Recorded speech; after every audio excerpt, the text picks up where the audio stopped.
تواجدي ضمن صفوف الجيش الوطني الشعبي بصفة عامة وسلاح القوات البحرية بصفة خاصة كان حلم طموح ليصبح حقيقة منذ اللحظة التي شاهدت فيها روبورتاج حول التواجد الفعال للمرأة في مختلف المؤسسات العسكرية والمكانة التي وصلت إليها.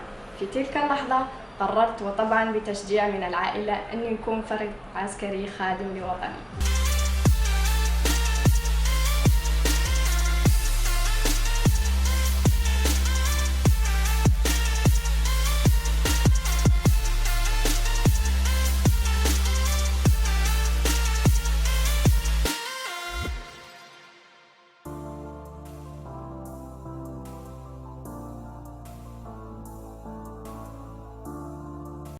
حنا نفيريفيو لانفورماسيون ونتخذوا الاجراءات نديروا مراقبه.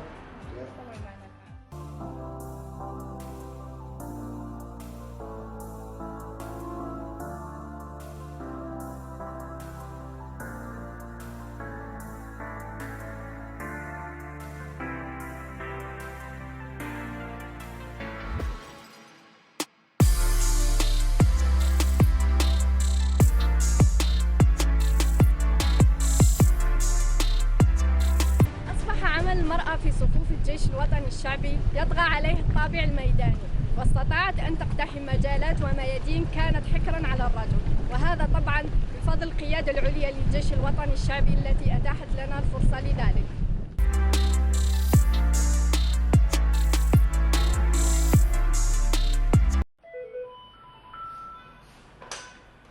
الملازم الأول رئيس فريق التوثيق والإحصائيات.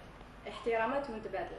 عندنا زيارة تفتيشية لسفينة نقل المسافرين باجي مختار 3. بلغ قائد الوحدة أنه تنفيذ المهمة راح تكون بعد 5 دقائق. شكرا.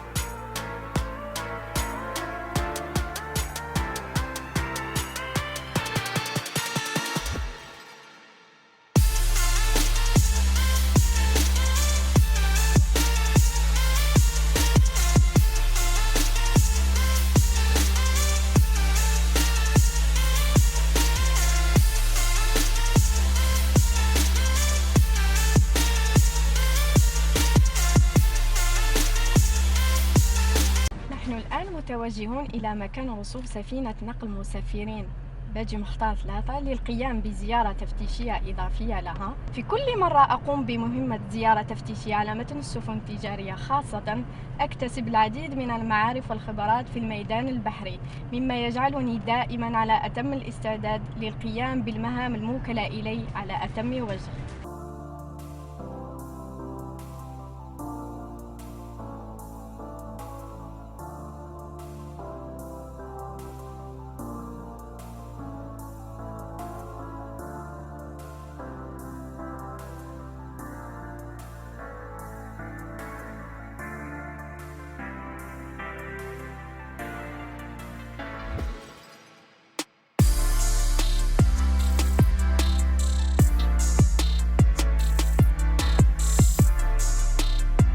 نتواجد حاليا على مستوى قمرة قيادة سفينة نقل مسافرين باجي مختار 3 للقيام بزيارة تفتيشية إضافية، وهذا استجابة للنصوص الدولية الواردة في الاتفاقيات البحرية الدولية التي صادقت عليها الجزائر، لا سيما منها اتفاقية المحافظة على الأرواح البشرية في البحر الثلاثي، وتطبيقا للتنظيم الوطني المتعلق بسلامة الملاحة والعمل البحري.